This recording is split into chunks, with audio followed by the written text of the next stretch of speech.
Hello friends, welcome to Grewal tutorial. आज मैं आपको BEd first year paper 2 contemporary India and education unit third का next part कराऊंगी और ये हमारा 15th पार्ट है इस यूनिट का। आइए अब इसके अंदर हम पढ़ते हैं कि measures taken to achieve equality of education opportunities, यानी कि एजुकेशन के अंदर इक्वल अपॉर्चुनिटीज देने के लिए क्या क्या मेजर्स गवर्नमेंट के द्वारा उठाए गए, यानी कि क्या क्या स्टेप वगैरह लिए गए। सबसे पहले आता है, after the independence of the government of India has undertaken a number of steps to strengthen the education as of SC and STs, यानी कि जो एससी एंड एसटीज कैटेगरी या फिर other weaker section of the society है उसके लिए जो है गवर्नमेंट अलग अलग स्कीम्स वगैरह लेकर आई, जैसे कि सर्व शिक्षा अभियान, Kasturba Gandhi Balika Vidyalaya, mid day meal scheme, केंद्रीय विद्यालय and national institution of open schooling. ये जो हमारे टॉपिक हैं कि सर्व शिक्षा अभियान क्या है, कस्तूरबा गांधी बालिका विद्यालय वगैरह क्या है, मिड डे मील स्कीम किस तरीके से है, ये पॉइंट्स जो जो आपके जो बुक है उसके अकॉर्डिंग, आपके सिलेबस के अकॉर्डिंग मैं आपको कराऊंगी कि ये 4 मार्क्स के अंदर आ सकते हैं। लेकिन जो जो मेजर्स गवर्नमेंट के द्वारा लिए गए कि इक्वली जो है सबको एजुकेशन दी जाए, सबको एजुकेशन की अपॉर्चुनिटी दी जाए ताकि वो एडमिशन ले पाए, तो ये कुछ जो है स्कीम वगैरह चलाई थी जिसके थ्रू जो है weaker section of the society SC and ST को बेनिफिट मिला और उन्होंने अपने बच्चों को स्कूल के अंदर भेजना स्टार्ट किया, उनको भी इक्वली ट्रीट किया जाने लगा। नेक्स्ट आता है recommendation for popularising education in the backward and tribal areas. क्या क्या रिकमेंडेशन दी गई हैं कि एजुकेशन को पॉपुलर करने करा जाए ट्राइबल एरियाज के अंदर या फिर बैकवर्ड जो सेक्शन है सोसाइटी का उसके अंदर एजुकेशन को किस तरीके से एजुकेशन का महत्व लोगों को समझाया जाए, क्या क्या रिकमेंडेशन दी गई। सबसे पहला आता है provision of hostel and extension of आश्रम स्कूल्स, यानी कि जितने भी हमारे हॉस्टल वाले स्कूल हैं या फिर जो आश्रम वगैरह में बच्चे रहते हैं उन सबको जो है इंक्रीज किया गया ताकि जो है लोग अपने स्टूडेंट जो बच्चा है अपना उसको स्कूल के अंदर पढ़ा पाए। हॉस्टल फैसिलिटीज को इंक्रीज किया गया और आश्रम वगैरह जितने भी थे उनको एक्सटेंड किया गया। जो आश्रम स्कूल वगैरह होते हैं कि जहाँ पर बच्चे जो है अपने घर से दूर जाकर रहते हैं, रेजिडेंशियल स्कूल जिनको हम कहते हैं, उनको इंक्रीज किया गया। Training of teachers,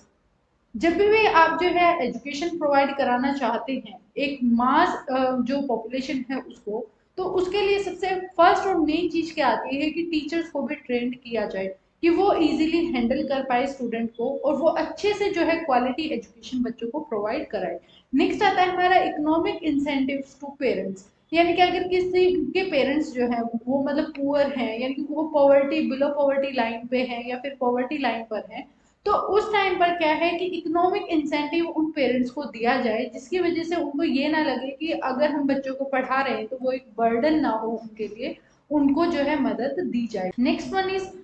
provision of suitable school accommodation, यानी कि जो बच्चे जहाँ पर पढ़ने जा रहे हैं वो सुटेबल जगह पर हो। और जैसे कि हमारी जो पॉलिसीज वगैरह थी, कमीशन वगैरह थे, उन्होंने यही गाइडेंस दी कि यूनिवर्सलाइजेशन ऑफ एलिमेंट्री का एजुकेशन जब हमने टॉपिक कवर किया तो उसके अंदर यही था कि प्रोविजन क्या हो, यूनिवर्सलाइजेशन ऑफ प्रोविजन, यानी कि प्रोविजन क्या हो हमारा कि वॉकिंग डिस्टेंस के ऊपर जो है स्कूल वगैरह हो या फिर जो स्कूल की अकोमोडेशन है वो एक सुटेबल हो, यानी कि बच्चे उसके अंदर आसानी से आराम से पढ़ पाए, प्रॉपर वेंटिलेशन हो, प्रॉपर बेंचेस वगैरह हो, विंडोज हो,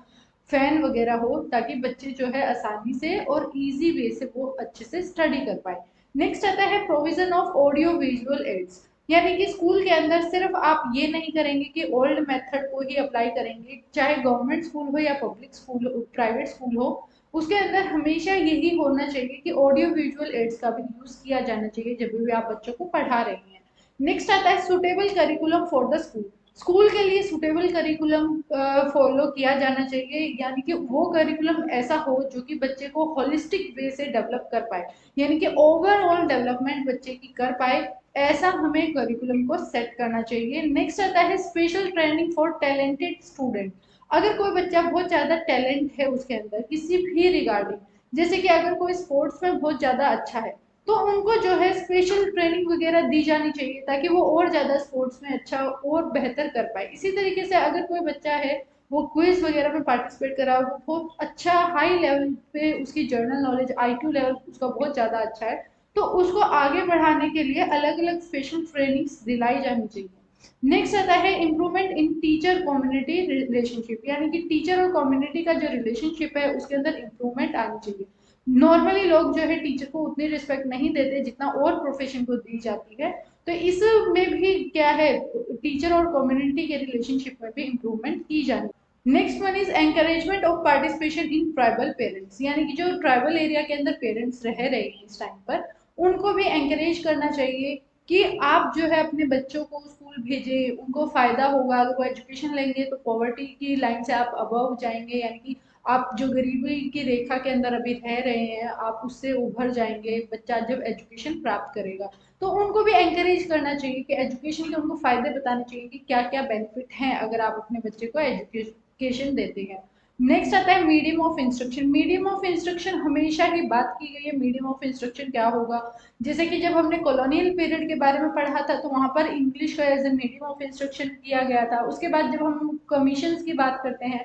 तो वहां पे वर्धा स्कीम जब हमने की है उसके अंदर पता चला था, वर्धा स्कीम जो थी वो गांधी जी ने दी थी और उन्होंने कहा था कि जो मीडियम ऑफ इंस्ट्रक्शन है वो मदर टंग लैंग्वेज में होना चाहिए या फिर रीजनल लैंग्वेज में होना चाहिए। फिर जो है उसके बाद कोठारी कमीशन आए, यानी कि इन्होंने क्या है, सेकेंडरी एजुकेशन कमीशन आया हमारा, इन्होंने डिसाइड किया कि एजुकेशन जो है 3 लैंग्वेज फॉर्मूला अपनाया जाएगा। हिंदी, इंग्लिश और जो एक और लैंग्वेज आप इंक्लूड कर सकते हैं जो कि संस्कृत या उर्दू, बच्चे की चॉइस के अकॉर्डिंग या हमारे रीजनल लैंग्वेज के अकॉर्डिंग बच्चा जो है एक लैंग्वेज और चूज कर सकता है। तो 3 लैंग्वेज फॉर्मूला को अपनाया जाए। तो मीडियम ऑफ इंस्ट्रक्शन कैसा होना चाहिए, ऐसा होना चाहिए कि जो बच्चे को अच्छे से समझ आए और वो उससे जो है सीख भी पाए। अब बच्चे के सामने आप इंग्लिश बोल रहे हो, उसको हिंदी आती है, सिर्फ हिंदी आती है,